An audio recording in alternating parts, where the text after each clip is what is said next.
build a culture that embraces innovation, is not afraid of disruption.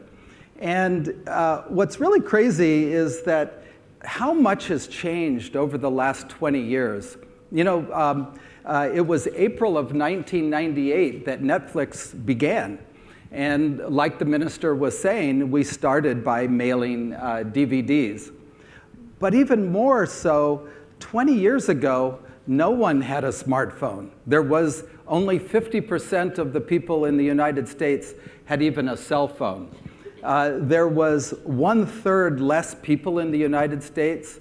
Even better, a house cost about 60% less. It was just a different world, and the rate of change is accelerating. You know, it used to be that you could kind of take a year to decide your future and what you were going to do in business, and today it's almost every month you have to be thinking, what is happening? And one of the primary reasons for this is how easy it is to start a company these days. If you look at this slide and how dense this last part is, this slide shows that a couple years ago, every single week, a new company became valued at over $1 billion. Every single week. And in these years, in these last 4 or 5 years, every year, $50 billion is invested in startups just in the United States. Half of that coming out of Silicon Valley. It was, it was just a few years ago, 2 guys were living in San Francisco. They had a 1-bedroom apartment. They couldn't pay their rent, and they thought, geez, how do we pay our rent? We can't rent another room, we just have 1 room. They went out and bought some air mattresses at Walmart, blew them up, rented them for $10 a night, and now that's Airbnb. A few years before that, a guy, Travis Kalanick, was in Paris. He was with his friend. They couldn't find a taxi. And he said, wouldn't it be great if I could just pull out a phone and a car would show up? Ideas today can start companies. You no longer need huge amounts of capital. You no longer need offices or servers or all the different things that it used to take to build a business. And for all of us who run companies, that should not only excite us, but it should scare us. And these are the reasons why innovation and culture, the culture that builds that, I find so important.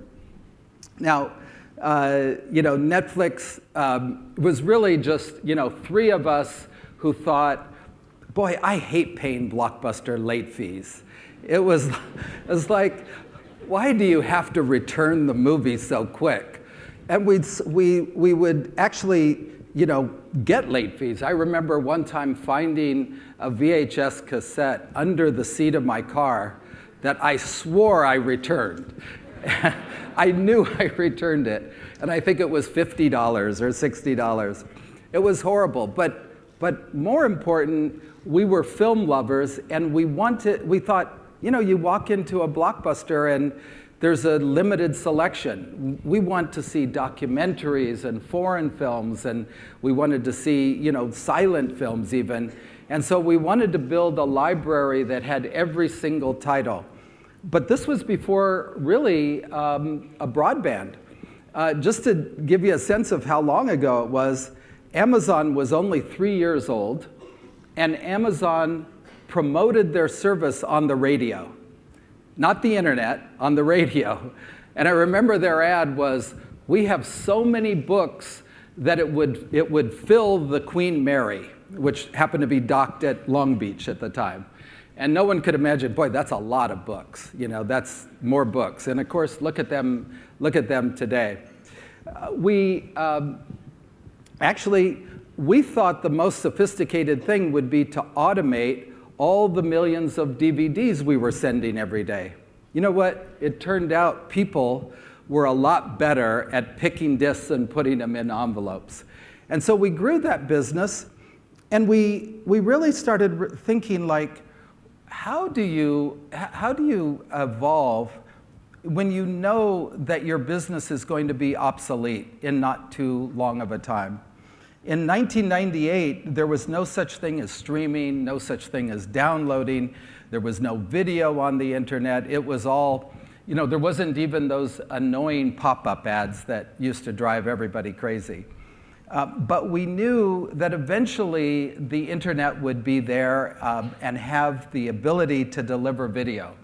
So in 1998, we thought, okay, what do we call this company? And we, like many people, we hired companies which we spent lots of money telling us what it should be called. In those days, the most popular names were fruit. Apple was so popular, we thought, okay, guava, or banana. And then the next big level of recommendations were the combinations of Greek gods and fruit. And then one day we thought, you know what?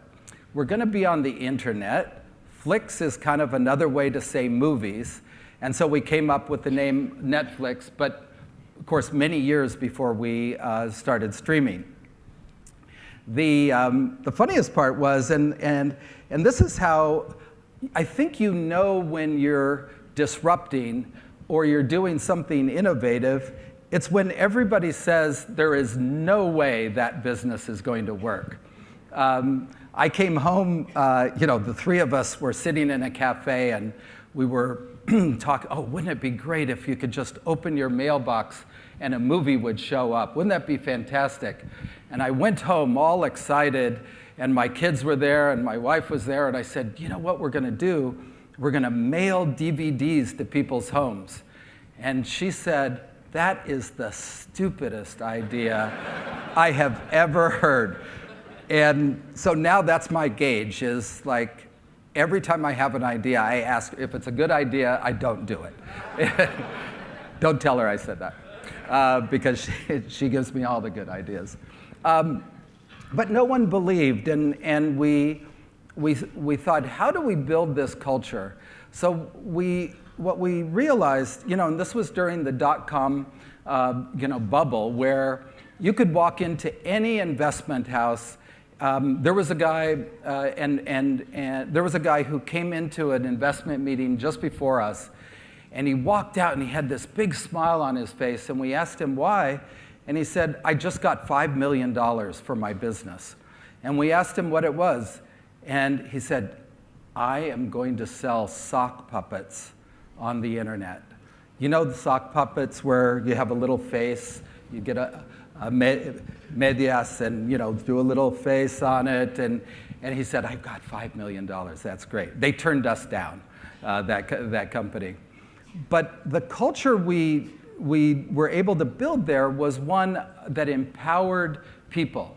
We would work really hard to hire the best and then give them all the authority to make decisions.